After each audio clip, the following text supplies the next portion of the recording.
आज की एक बड़ी खबर यह है कि इलाहाबाद हाई कोर्ट ने ज्ञानवापी मस्जिद के व्यास तहखाने में शुरू हुई पूजा पर फिलहाल के लिए कोई भी रोक लगाने से इनकार कर दिया है।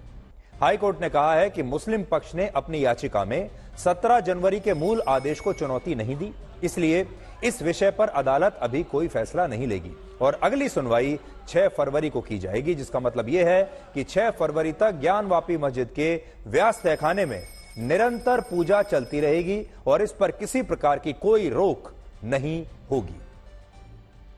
इससे पहले सुप्रीम कोर्ट ने भी इस मामले में मुस्लिम पक्ष की याचिका पर यह कहते हुए सुनवाई करने से इनकार कर दिया कि मुस्लिम पक्ष को इसके खिलाफ हाई कोर्ट में पहले अपील करनी चाहिए, लेकिन अब हाई कोर्ट से भी मस्जिद कमेटी को तत्काल कोई भी कानूनी राहत नहीं मिली है। और इससे भी बड़ी बात यह है कि कुछ मुस्लिम पक्षकार इस मामले में अब अदालतों की निष्पक्षता पर भी सवाल उठा रहे हैं और हिंदू पक्ष के दावे के खिलाफ मुसलमानों से एकजुट होने की अपील की जा रही है। और इस बात को आप आज की 2 बड़ी घटनाओं से समझ सकते हैं।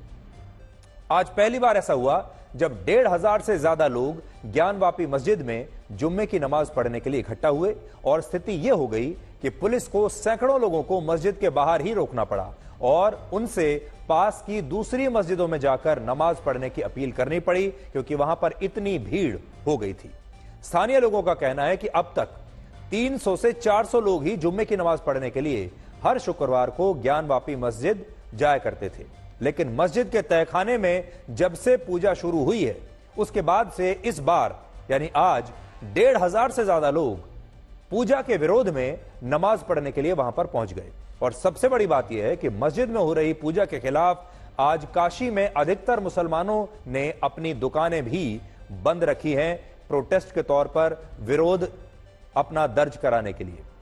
और ज्ञानवापी मस्जिद की देखरेख करने वाली कमेटी ने मुस्लिम समाज से आज बंद का आह्वान किया था और कहा था कि उन्हें आज के दिन अपनी अपनी दुकानें बंद रखकर वाराणसी की जिला अदालत के फैसले का विरोध करना चाहिए। और इस अपील पर काशी में लगभग पूरा मुस्लिम समाज एकजुट आज नजर आया।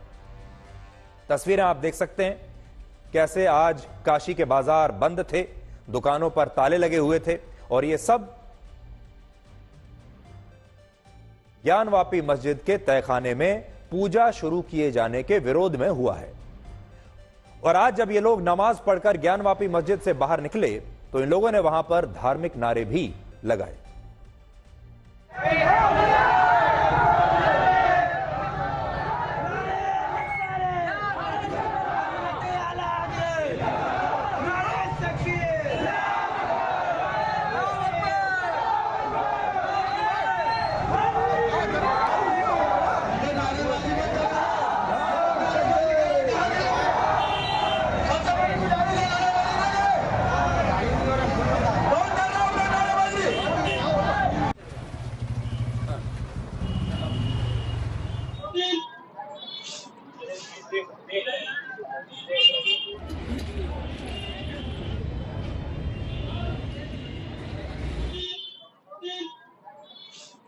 हम तस्वीर आपको ग्राउंड से दिखाएंगे।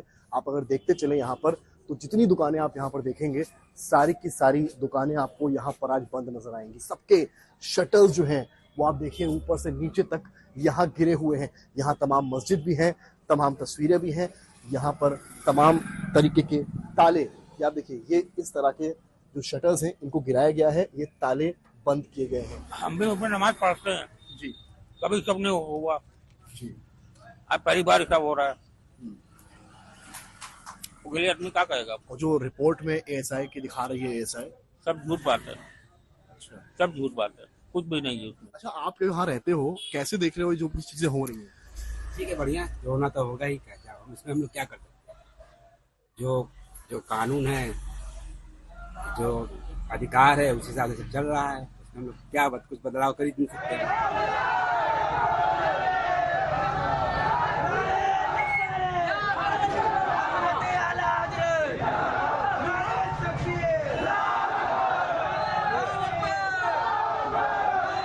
अरे आप ही लोग से कह रहे भाई, आप लोग बढ़ते रहिए, खड़े मत रहिए, देखिए मत, निकल जाइए। अब ज्ञानवापी में, बीबी रजिया में, दोनों जगह नमाज खत्म हो गई है, तो यहाँ खड़े मत रहिए, यहाँ से सब लोग निकल जाइए। हम इस वक्त ज्ञानवापी और काशी विश्वनाथ के बीच बने परिसर में मौजूद हैं, कॉरिडोर में मौजूद हैं। एक और आपको काशी विश्वनाथ की वो स्वर्ण पताका नजर आ रही है, तो वहीं दूसरी ओर आपको मस्जिद का वो गुंबद नजर आ रहा है। जब हम वहां पर गए, वहां दर्शन किए, तो ये देखा कि जो नमाजी वहां पर आए थे वो ऊपर से देखना चाह रहे थे उत्सुकता में आखिर नीचे क्या हो रहा है, क्योंकि उनके लिए भी ये नया है तहखाना खुलना। तहखाना इस तरफ है और मस्जिद का एक ऊपरी पोर्शन इस तरफ है, तो नमाजी ऊपर की तरफ से नीचे की ओर देख रहे थे जहां पर गुंबद लगा हुआ, और नीचे तहखाना यानी कि नीचे जो जाने का रास्ता बना है, बैरिकेड 7 फीट बाय 7 फीट को लेकर काटा गया है नीचे से और उसका रास्ता बनाया गया है। इस बीच असदुद्दीन ओवैसी ने कहा है कि बीजेपी और प्रधानमंत्री नरेंद्र मोदी देश के मुसलमानों से एक एक करके उनकी सारी मस्जिदें छीन लेना चाहते हैं।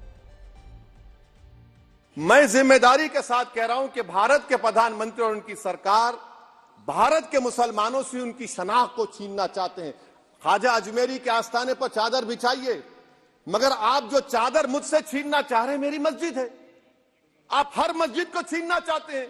आप बताइए 17 करोड़ मुसलमानों को क्या पैगाम दे रहे हैं आप कि आप हर मस्जिद को छीन लेंगे मुझसे? फिर मेरा वजूद किस माने रखता है? मेरा शनाख्त क्या माने रखता है? रूल ऑफ लॉ क्या माने? अच्छा, 1991 के प्लेसेस ऑफ वर्शिप एक्ट पर क्यों नहीं बोलते आप लोग? आप उस पर कायम है नहीं है। आप 500 साल की बात करते, मैं आपसे कहता हूं भाई 500 साल पे मत जाइए, बौद्ध पे जाइए, जैनिज्म पे जाइए, शैविज्म पे जाइए, कहां रुकेंगे? अरे इस देश को आजादी मिली 47 में, संविधान मिला हमको बाबा साहब अंबेडकर का बराबरी का। उससे पहले तो राजा रजवाड़े थे, जमहूरियत नहीं थी, लोकतंत्र नहीं था, मगर आप उसको उस बारे में लेके जाते। अरे 500 साल आगे क्या होगा बताइए? आप किसी एक सिविलाइजेशन, सर अंग्रेजी में किसी ने कहा था civilisation can not be rewritten by hatred, history can not be corrected by demolition. आप ये नहीं कर सकते। अब आपको आज की सबसे चर्चित तस्वीरें दिखाते हैं जो उत्तर प्रदेश की विधानसभा से आई हैं। आज बजट सत्र के पहले दिन बीजेपी के सभी मंत्री और विधायक विधानसभा में भगवान श्री राम के नाम वाला पटका पहन के आए, और जिस पर उत्तर प्रदेश विधानसभा में विपक्ष के नेताओं ने आपत्ति जताई और इसे धर्मनिरपेक्षता के खिलाफ बताया। विपक्षी पार्टियों का और नेताओं का कहना है कि सरकार किसी एक धर्म की नहीं हो सकती, इसलिए सरकार के मंत्रियों और विधायकों का सदन में भगवान राम के नाम वाला पटका पहनना धर्मनिरपेक्षता के भावना के खिलाफ है। लेकिन यहां एक तथ्य यह भी है कि जब झारखंड की नई विधानसभा में मुस्लिम विधायकों को नमाज पढ़ने के लिए एक अलग से कमरा दिया गया, तब विपक्ष के किसी नेता ने इसे भारत के लोकतंत्र और धर्मनिरपेक्षता के खिलाफ नहीं बताया था। उल्टा उत्तर प्रदेश में तो समाजवादी पार्टी के एक विधायक इरफान सोलंकी ने यह मांग की थी कि उत्तर प्रदेश की विधानसभा में भी एक ऐसा कमरा होना चाहिए जहां मुस्लिम विधायक नमाज पढ़ सकें। लेकिन आज जब उसी विधानसभा में बीजेपी के मंत्रियों और विधायकों ने भगवान श्री राम के नाम का पटका पहना और जय श्री राम के नारे लगाए, तो विपक्ष ने इसे धर्मनिरपेक्षता की हत्या बता दिया।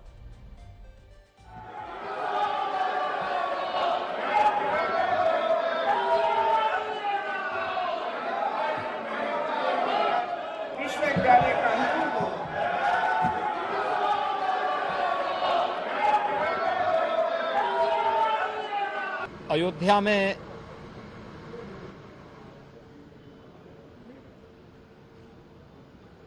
प्रभु श्री राम लला की भव्य प्राण प्रतिष्ठा समारोह के सकुशल संपन्न होने की हृदय से बधाई देता हूं।